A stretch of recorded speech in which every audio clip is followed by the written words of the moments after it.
Happy New Year!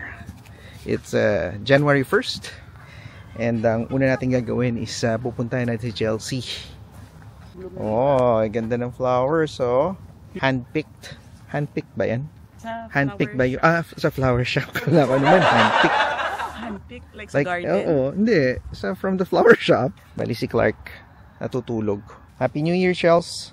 It's Dad's birthday tomorrow. Sama ka sa lunch namin. Good morning, TV fam. Nandito tayo ngayon sa Bruno Versant. Yan.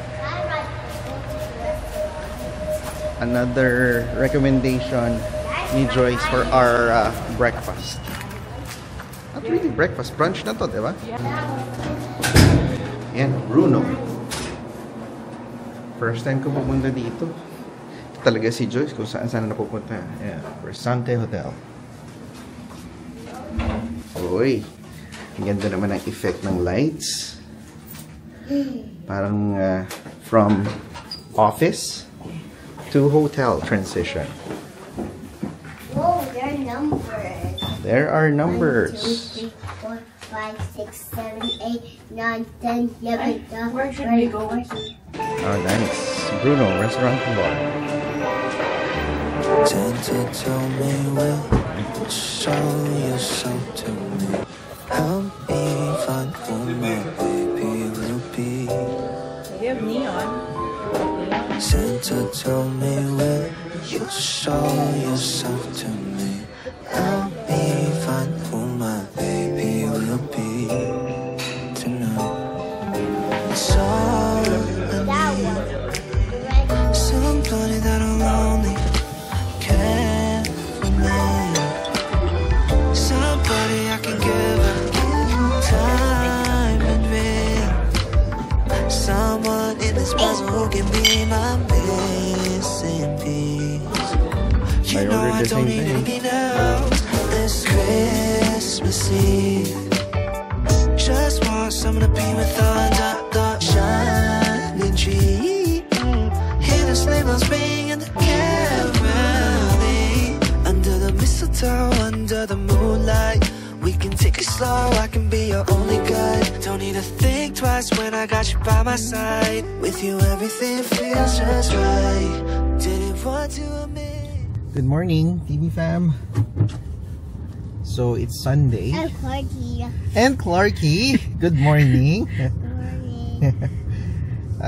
Anong date ngayon? December, not December. December, January na. Tapos na po ang 2025. January Delayed. May backlog pa po siya. Naglalag siya. Oo.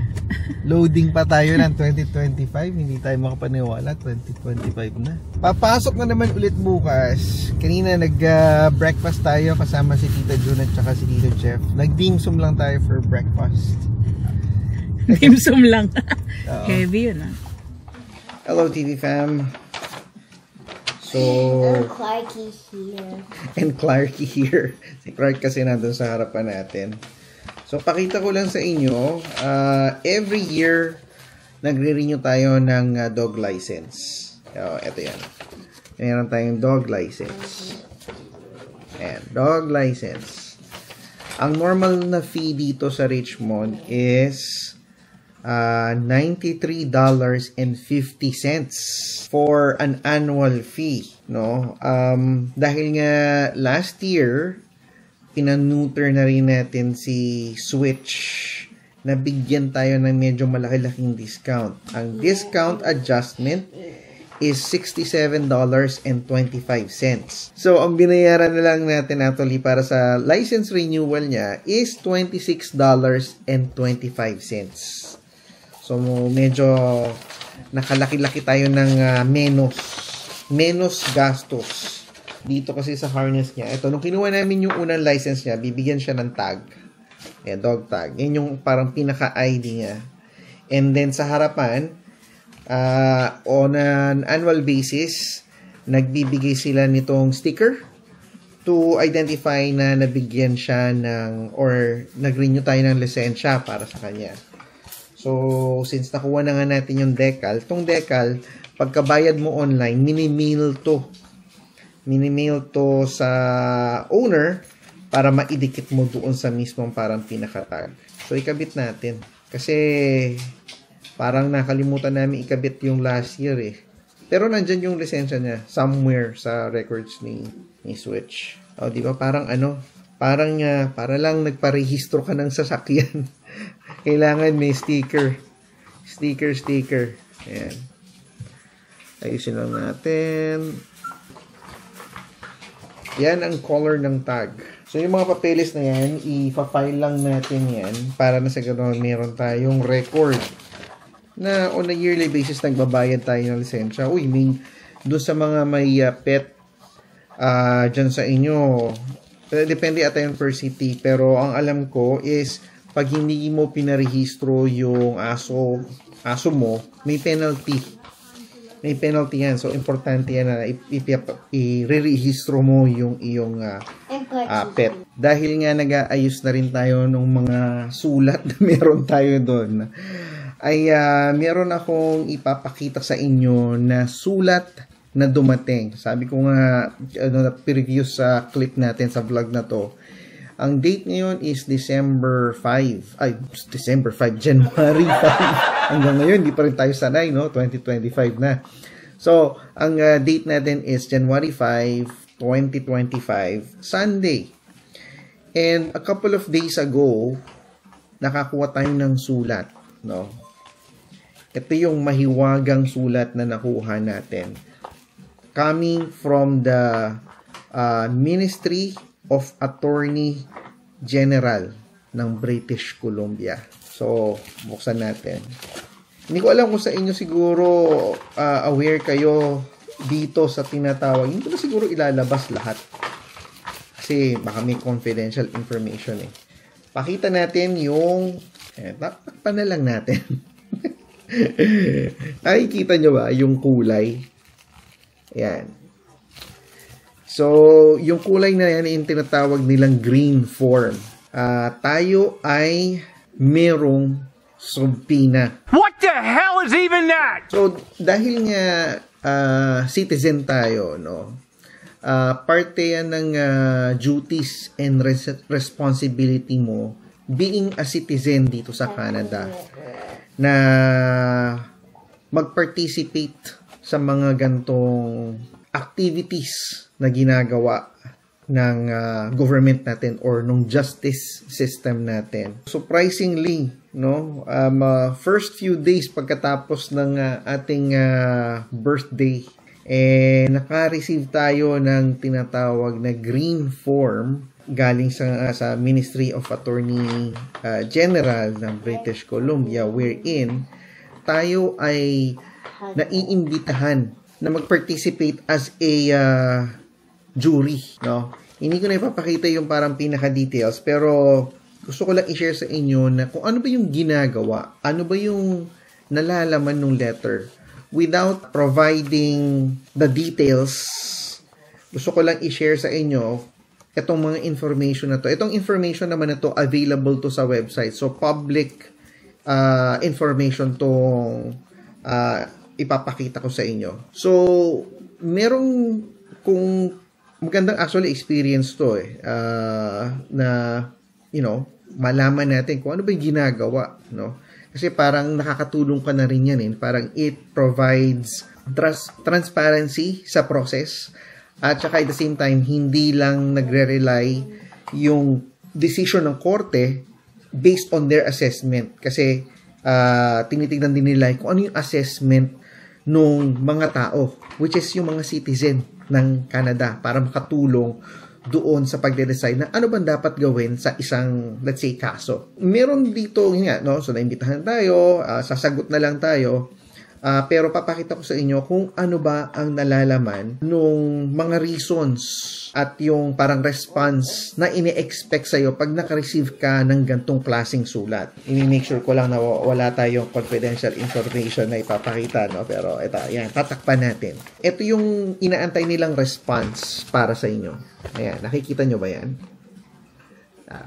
Hindi kompleto pero babasahin ko para sa inyo. So, nakalagay dito, I, the undersigned, certify that, tapos merong mga checkboxes.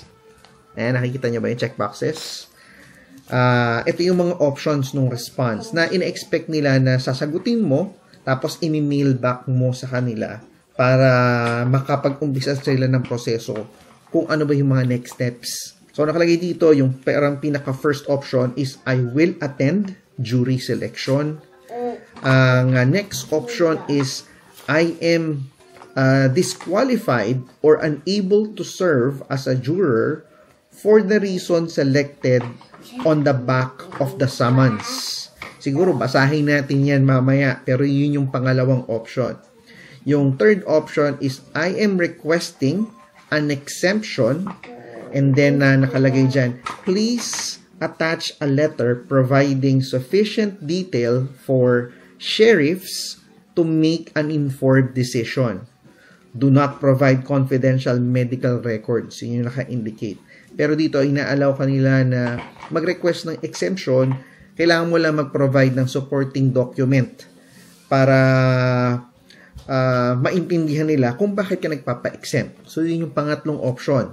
Yung pang-apat na option is, I am over 65 years old of age or older and do not wish to serve on this jury nor future juries. And then yung parang pinaka-last na option is, I am 65 years of age or older and request exception from this jury but would like to stay on the list for future jury duty opportunities.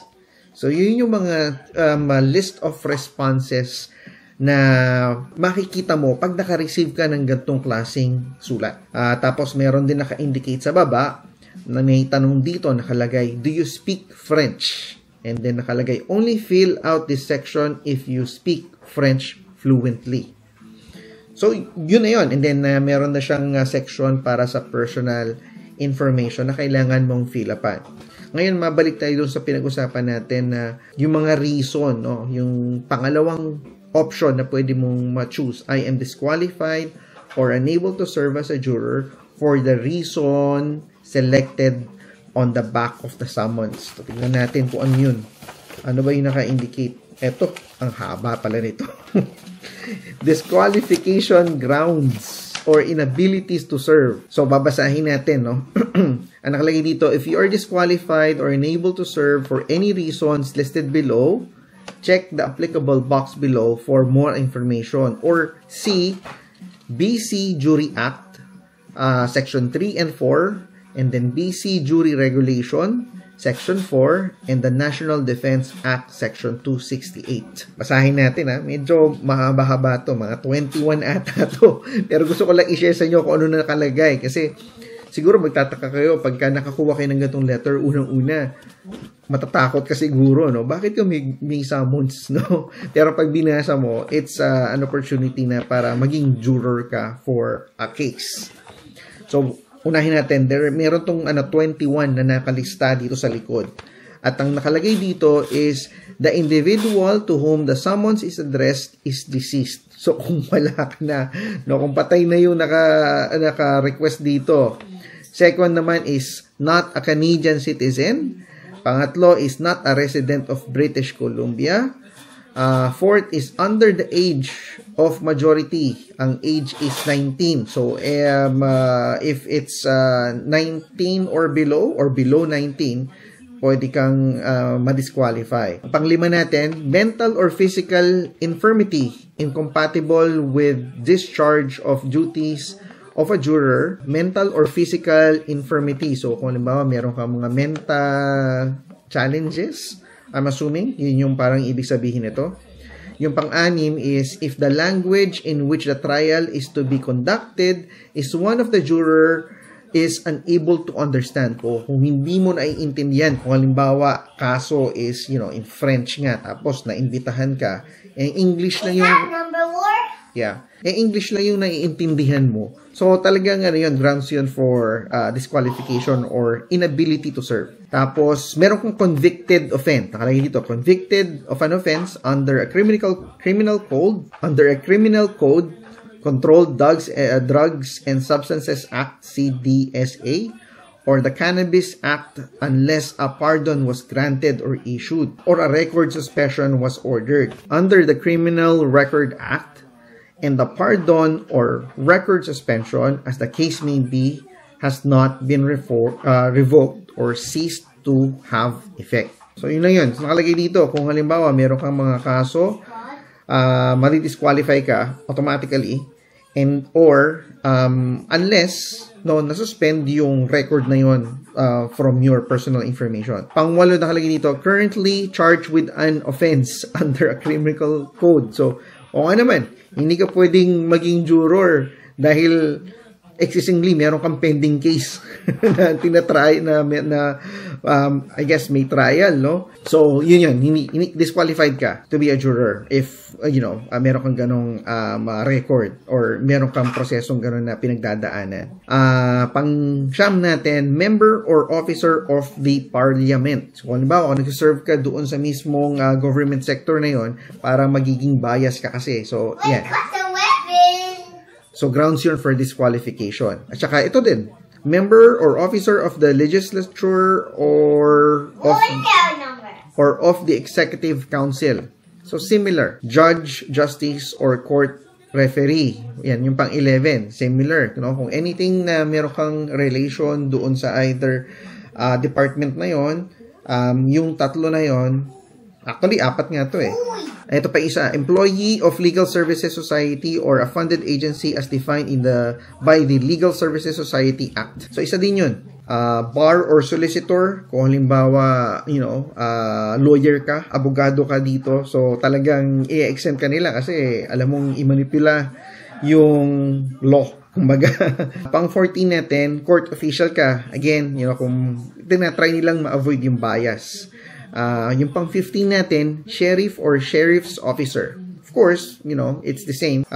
Peace officer, warden, correctional officer, or person employed in a penitentiary or correctional institution. So, again, similar case, no? Kung halimbawa magkakaroon ka ng bias, anything that has to do or, with that particular sector na magko-conduct, during or even after, disqualified ka considered. Employee of the Ministry of Attorney General, obviously, again, para walang bias. Employee of the Ministry of Public Safety and Solicitor General. Again, similar situation, no? Para walang bias.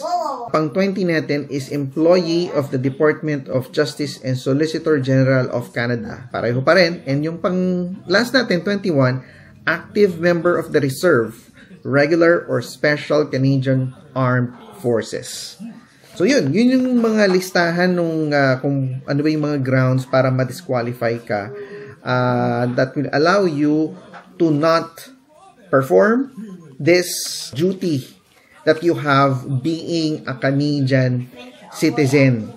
No? So, yan ang gusto ko lang i-share dahil una, nagulat talaga tayo nung nakakuha tayo ng ganitong sulat. So, expect nyo na kung halimbawa citizen kayo ng Canada, expect nyo to receive this type of letter dahil nga it's part of your duties and responsibilities being a Canadian citizen. And nakasulat naman yan doon sa parang pinaka-booklet bago kayo